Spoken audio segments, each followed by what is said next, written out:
आज एक बहुत ही मजेदार पहेली सुलझाते हैं। कभी सोचा है कि इंजीनियर्स और आर्किटेक्ट्स इतनी बड़ी बड़ी बिल्डिंग्स या मशीनों के डिजाइन कागज के एक छोटे से टुकड़े पर आखिर बनाते कैसे हैं?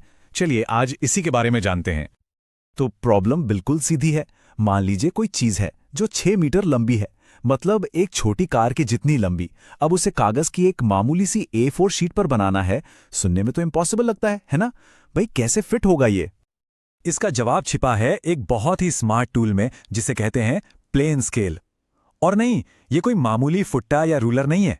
ये एक ऐसा कमाल का टूल है जो बड़ी से बड़ी चीज को छोटा बना देता है, वो भी एकदम परफेक्ट एक्यूरेसी के साथ। तो चलिए इस 6 मीटर वाले चैलेंज को थोड़ा और गहराई से समझते हैं। देखिए, हम सिर्फ एक लकीर नहीं खींचने वाले हैं, हम एक बिल्कुल सटीक नापने वाला औजार बनाने जा रहे हैं। तो आखिर ये प्लेन स्केल है क्या? असल में ये एक खास तरह का पैमाना है जिसे इसलिए बनाया गया है ताकि बड़ी बड़ी दूरियों को छोटा करके, मतलब सिकोड़कर, कागज पर आसानी से ड्रॉ किया जा सके। ये एक तरह से एक्यूरेसी का ट्रांसलेटर है। अच्छा, तो आज जो काम हमें करना है उसके 3 मेन पॉइंट्स हैं। पहला, हमें कुल 6 मीटर की लंबाई दिखानी है। दूसरा, हमें सिर्फ मीटर ही नहीं बल्कि उससे छोटी यूनिट यानी डेसीमीटर भी दिखाने हैं। और याद रहे, 1 मीटर में 10 डेसीमीटर होते हैं, तो मतलब हमें काफी डिटेल में जाना है। और तीसरा, ये सब करने के लिए हम 1/60 के एक रेशियो का इस्तेमाल करेंगे जिसे RF कहते हैं। इस पूरे खेल का जो राज है ना, वो इसी छोटे से कोड RF में छिपा है। एक बार ये समझ आ गया तो समझिए सब कुछ एकदम क्लियर हो जाएगा। तो ये RF यानी कि रिप्रेजेंटेटिव फ्रैक्शन और कुछ नहीं, बस एक रेशो है। यह हमें सिंपली ये बताता है कि हमारी ड्राइंग पर मौजूद एक यूनिट असल दुनिया की कितनी यूनिट्स के बराबर है। यही छोटा करने का गोल्डन रूल है। अब हमारे केस में RF है 1/60। इसका मतलब बहुत ही सिंपल है। हमारी ड्राइंग पर अगर हम 1 यूनिट नापते हैं तो असली चीज उससे 60 गुना बड़ी होगी। इसे समझने का सबसे अच्छा तरीका एक ऐसी चीज से है जो हम सबने देखी है, मैप का स्केल, है ना? जब हम मैप पर 2 शहरों के बीच 1 सेंटीमीटर की दूरी देखते हैं तो हमें पता होता है कि असल में ये कई किलोमीटर के बराबर है। ये बिल्कुल वही लॉजिक है और ये बहुत बहुत जरूरी है। किसी भी बड़ी बिल्डिंग का ब्लूप्रिंट हो या किसी मशीन का डिजाइन, हर जगह यही स्केल इस्तेमाल होता है ताकि बड़े से बड़े आइडिया को भी कागज पर उतारा जा सके। ठीक है, थ्योरी तो बहुत हो गई। अब वक्त है इस नॉलेज को काम में लाने का और कुछ कैलकुलेशंस करने का, ताकि हमें पता चले कि हमारा स्केल असल में कितना लंबा बनेगा।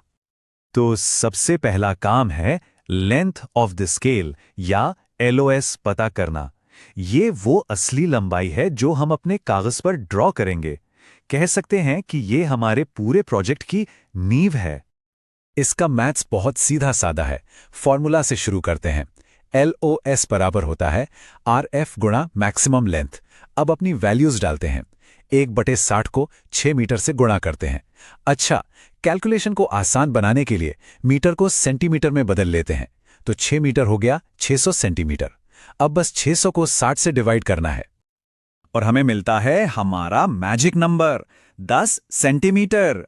सोचिए, 6 मीटर लंबी चीज को कागज पर दिखाने के लिए हमें सिर्फ 10 सेंटीमीटर की एक लाइन खींचनी है। यह दिखाता है कि यह तरीका कितना पावरफुल है। चलिए अब आते हैं सबसे मजेदार हिस्से पर। कैलकुलेशन हो चुका है, अब हम असल में वो स्केल बनाएंगे जो इम्पॉसिबल को पॉसिबल कर देगा। तो सबसे पहले अपना रूलर उठाइए और ठीक 10 सेंटीमीटर की एक सीधी लाइन खींचिए। यही लाइन हमारी पूरी 6 मीटर की दूरी को दिखाएगी। इसके बाद इस 10 सेंटीमीटर की लाइन को 6 बराबर हिस्सों में बांटते हैं।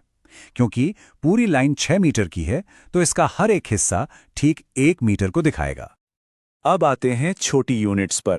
इसके लिए हम सिर्फ पहले वाले हिस्से को लेंगे जो सबसे लेफ्ट में है और उसे 10 और छोटे छोटे बराबर हिस्सों में बांट देंगे। जैसा कि हमने पहले बात की थी, 1 मीटर में 10 डेसीमीटर होते हैं, तो इनमें से हर छोटा हिस्सा 1 डेसीमीटर का हुआ। ओके, अब यहाँ एक छोटी सी ट्रिक है जो प्लेन स्केल को इतना स्पेशल बनाती है। एक नॉर्मल रूलर की तरह इसका जीरो वहां नहीं होता जहां हम सोचते हैं। तो फिर ये जीरो आता कहां है? ये है सबसे जरूरी बात। जीरो को एकदम लेफ्ट से शुरू नहीं करते, बल्कि उसे पहले बड़े हिस्से के आखिर में रखते हैं। हाँ, ये सुनने में थोड़ा अजीब लग सकता है, पर यह डिजाइन एकदम ब्रिलियंट है, क्योंकि इसकी वजह से हम मीटर और डेसीमीटर दोनों को एक साथ बड़ी आसानी से नाप सकते हैं।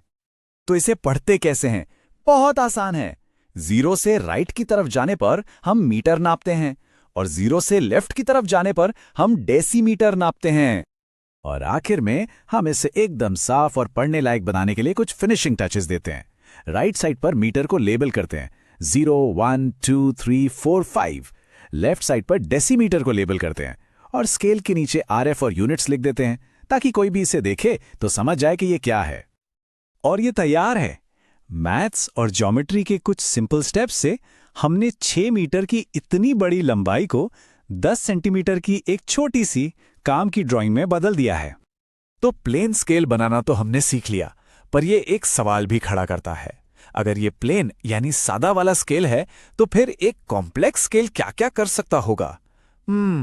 शायद ये सवाल अगली बार के लिए है।